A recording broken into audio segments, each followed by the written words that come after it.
On parle de lui, Didier Deschamps, La victoire et rien d'autre aux éditions du Rocher avec Bernard Pasquito. Bonjour, vous êtes journaliste, éditeur et auteur de cette biographie, d'une biographie à succès déjà de Didier Deschamps et de ce livre où on apprend énormément de choses. Oui, La victoire et rien d'autre et homme de caractère, ça on le sait. Mais alors, vous racontez énormément de choses déjà.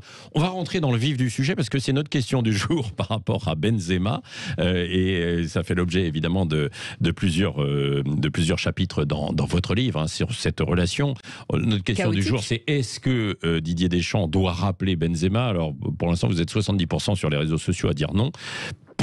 Alors, on connaît, sans connaître en fait toute l'histoire de leur cette brouille, quoi. Oui. Oui, enfin c'est bon, c'est un peu compliqué, un peu long, mais au départ il y a l'affaire de la sextape, Mathieu Valbuena, son téléphone piraté, et on s'aperçoit que Benzema n'est pas étranger, non pas à la chose, mais dans son entourage. Voilà, donc la première, il y a une enquête de police. La première chose que fait la fédération, ce qui paraît tout à fait normal à ce moment-là, c'est de mettre les deux joueurs à l'écart de l'équipe de France en attendant qu'on y voit plus clair. Mathieu Valbuena ne reviendra jamais en équipe de France pour des raisons sportives.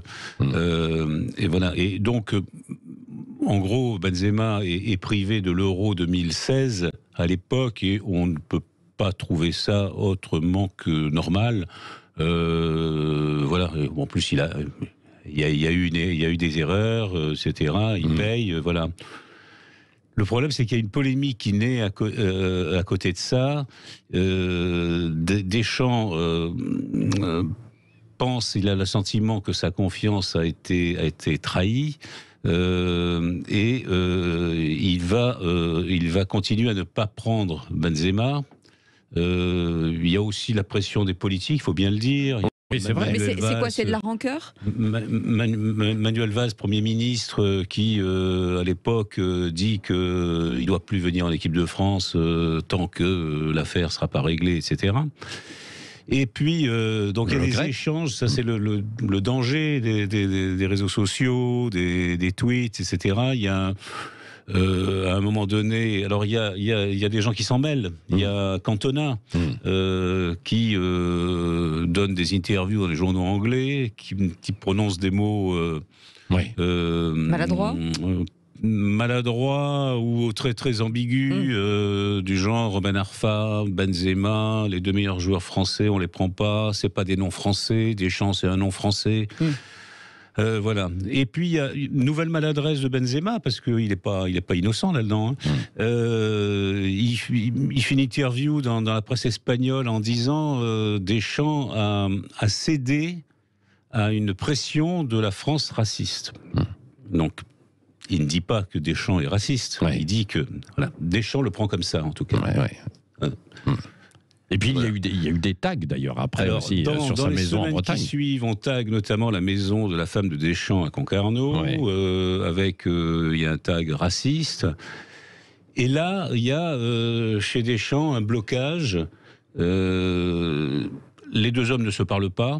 Ni l'un ni l'autre ne fera jamais le petit pas qui consisterait à prendre son téléphone et dire écoute, parlons-nous. On s'explique. Voilà, on en est là. Moi, ce que je sais, c'est que Deschamps est tout sauf raciste. Ça, on le sait. Ses meilleurs copains dans toutes les équipes étaient bien sûr de toutes les origines. Non, puis on voit bien, il y a des comportements, voilà. Et la deuxième chose, c'est qu'il y avait une réelle sympathie, voire affection pour Benzema. Et c'est vrai que dans le passé, Benzema était resté à un moment donné 11 matchs sans marquer en équipe de France. Bon, tout le monde demandait la tête de Benzema. Voilà, on s'empresse assez vite de voilà. Et Deschamps l'avait conservé. Donc ça part pas de quelque chose d'une antipathie mutuelle ou naturelle. Vous croyez qu'il pourrait y avoir un coup de théâtre et une surprise majeure et il le rappelle ce soir, par exemple, pour l'Euro dans 3 semaines? Je crois pas parce que je pense que dans son esprit, à Deschamps, enfin là je me mets un peu dans sa tête, hein, peut-être que je me trompe, mais je pense que dans son esprit, ce serait se déjuger.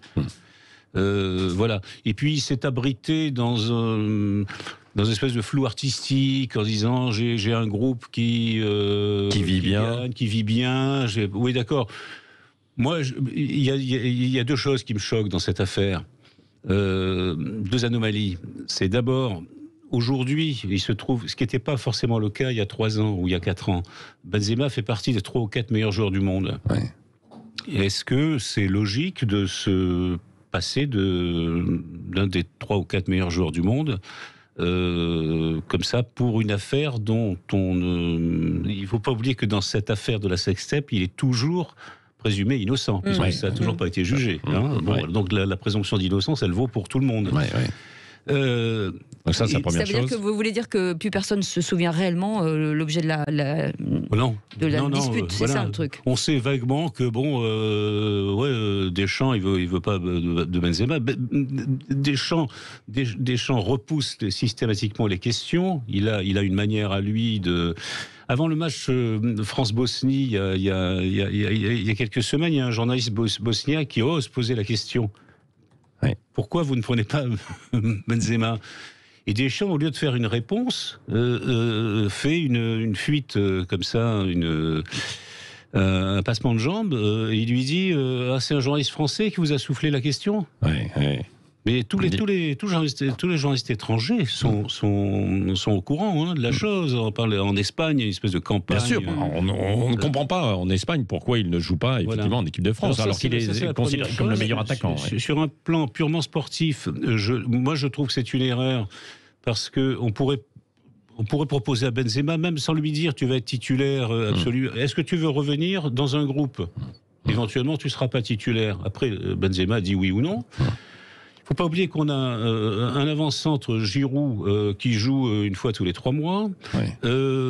Coman et Dembélé qui sont quand même blessés très régulièrement. Si Mbappé a un gros problème au moment de l'Euro, on a qui ? Donc c'est un peu dommage de ne pas avoir Benzema. Mais est-ce que la force de l'opinion publique fait, parce que vous le voyez dans les sondages, beaucoup de supporters lui reprochent de ne pas chanter la Marseillaise, puisque ça reste quand même dans l'inconscient collectif. Est-ce que la force du public justement fait pas peser dans la balance ? Alors ça, je pense pas. Je pense qu'il y aurait 70% des gens ou 80% qui seraient pour le retour de Benzema. Ça ne changerait strictement rien dans l'esprit de Deschamps.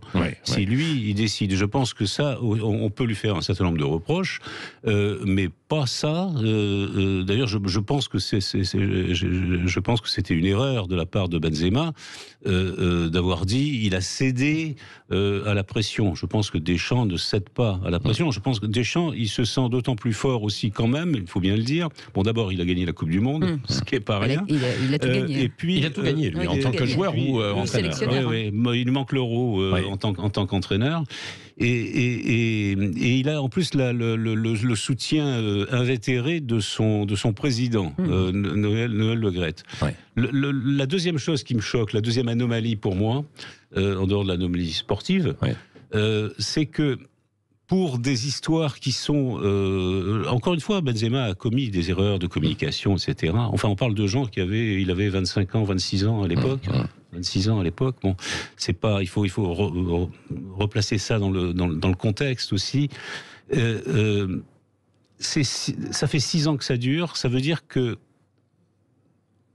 officiellement, froidement, on a saccagé les 6 dernières années de la vie sportive de Karim Benzema. De Karim Benzema. Voilà. C'est-à-dire que pas d'Euro 2016, pas de Coupe du Monde 2018, pas d'Euro 2021.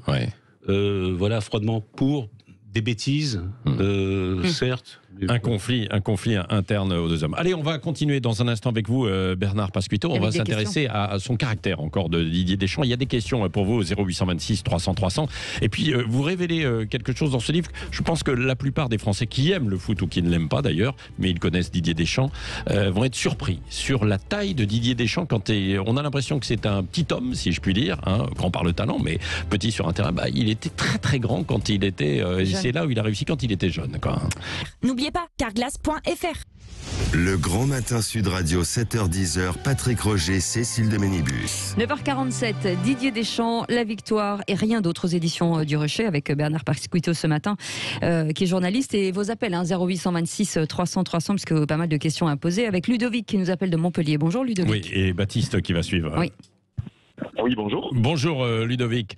Alors, sur Deschamps, comment le percevez-vous, Didier Deschamps ? Didier Deschamps, c'est un sélectionneur qu'on apprécie forcément parce que vainqueur. Oui. De la Coupe du Monde 2018, juste en intro, j'aimerais un peu plus de respect dans le foot. On est là en plein dans la lutte contre l'homophobie et contre le racisme aussi. Et du coup, par rapport à l'inimitié dont Bernard Pasquito, d'ailleurs, bonjour, vous parliez avec Eric Cantona, une inimitié le mot est faible, mais comment Didier Deschamps vit justement ces critiques, comme les critiques d'ailleurs sur le jeu de l'équipe de France, on s'ennuie de les Bleus, ça on l'a entendu souvent. Et puis savoir aussi, monsieur Pasquito, comment vous avez bossé par rapport au livre pour nous renseigner sur Didier Deschamps. Alors comment il a mené l'enquête déjà peut-être c'est votre dernière question, Bernard Ludo. Donc sur Didier Deschamps, vous aviez déjà commis, si je puis dire, un livre il y a quelques années. Une vraie biographie. Oui, j'avais écrit un premier livre qui s'appelait La face cachée de Didier Deschamps, qui est sorti en 2013 au mois de novembre. C'était entre les deux matchs de barrage contre l'Ukraine, de qualificatif à la Coupe du Monde. Et en fait, j'ai travaillé d'une manière assez simple et qui était assez différente de ce que j'avais pu faire avant. C'est-à-dire que j'ai décidé que tous les gens que je rencontrais et qui me parlaient plus ou moins longuement, j'allais pas intervenir, moi, dans ce qu'ils disaient. Et donc, il y a Deschamps version tapis, Deschamps version d'acier, Deschamps version Anigo, il y en a plein comme ça. Et là, j'ouvrais les guillemets. Et j'écrivais, je laissais couler exactement ce qu'ils m'avaient dit sans intervenir moi-même. Ce qui était une manière de leur laisser la liberté, la responsabilité de leurs propos, sans intervenir, sans y mettre mon grain de sel, ce que moi je pensais. Et voilà. Et j'ai continué de le faire avec ce livre. Et notamment, il y a Gérard Houllier, qui malheureusement a disparu depuis le mois de décembre, qui m'avait fait, en deux parties d'ailleurs, un Deschamps version Houllier, à l'époque où Houllier le découvre quand il arrive en équipe de France. Houllier était à l'époque l'adjoint de Platini. Et puis ensuite, quand il l'a retrouvé, quand dirigeant, enfin entraîneur. Et voilà. Et je trouvais que ça a aidé à construire comme ça un personnage à travers les différentes personnalités qui donnaient leur opinion en toute liberté. Et donc vous avez appelé aussi les parents en fait. Oui, Deschamps. J'avais à l'époque parlé avec sa maman. Très gentil, voilà, mais qui était d'ailleurs des gens très modestes. Oui, des gens très modestes, très humbles et c'était assez touchant d'ailleurs. Cette femme m'avait parlé assez gentiment et en même temps elle m'avait dit d'emblée que elle hésitait à parler parce qu'à chaque fois ça donnait elle m'a parlé de la jalousie des gens, quoi. Voilà, que dès qu'ils disaient trois phrases, c'était toujours un peu détourné après, qu'il y avait des regards différents, etc. Voilà, c'est des gens, oui, donc il est né à Bayonne, mais il a grandi à Anglette. À Anglette, oui, absolument. Ouais. Et alors, quand vous dites il a grandi, c'est le terme exact, parce qu'il a grandi assez vite et il s'est imposé. On a l'image d'un Didier Deschamps plutôt petit, etc. Sauf que lui, chez les jeunes, il était très grand et c'est comme ça qu'il s'est imposé, Bernard Pasquito. D'abord, c'est une image un peu déformée. Deschamps, si je dis pas de bêtises, c'est 1m72. 92, je crois. Oui, oui. Bon. D'abord, c'est pas si petit. Il y a plein de joueurs, enfin, à commencer par Lionel Messi, Ludovic Giuly, Alain Giresse, qui faisait 1m63, je crois, etc. Il y a vraiment des joueurs très très petits. Voilà, donc il y a cette image de Deschamps si petit. Et puis surtout, Deschamps, sa taille d'aujourd'hui, il l'avait à 13 ans. Ouais. Alors, ce qui évidemment, quand il pratiquait le football, ça lui donnait un avantage énorme sur des gens qui devaient faire 10, 12, 15 cm de moins. Donc, il jouait avant-centre, il empilait les buts. C'était un buteur invétéré, parce qu'évidemment, vous avez la taille, la force physique, etc. Mais simplement, il n'a pas évolué. Enfin, de ce point de il avait vue-là. déjà du caractère. Hein, à l'époque où, par exemple, il hésitait entre deux clubs avec un copain à lui, entre l'Aviron Bayonnais et le club des Jeunets. Il a dit je vais dans celui où, grosso modo, il y a des portes, on peut nous remarquer, quoi, en quelque sorte. Oui, et puis il avait du caractère. Moi, je crois que c'est sa mère qui me l'avait raconté, que quand il jouait avec son frère et un cousin dans le jardin, il jouait au foot, quel que soit le jeu, quand il perdait, il partait en pleurant. Voilà, il n'aimait pas. Il supportait pas la défaite. Déjà, je veux dire, c'est les caractères, quoi. C'est les caractères. L'autre forme de caractère formidable, je trouve, c'est quand on décide de le mettre dans une école de football. Et donc les parents Deschamps décident d'aller faire un tour de France des meilleurs clubs, parce qu'ils sont en formation. Ils sont harcelés par tous les grands clubs clubs. Bordeaux. Claude Bèze et Didier Gouécou sont arrivés dans une Rolls et avec le gros cigare, etc. Mais ça n'a pas plu aux parents. Non, ça plaît pas trop là-bas. C'est pas dans l'esprit.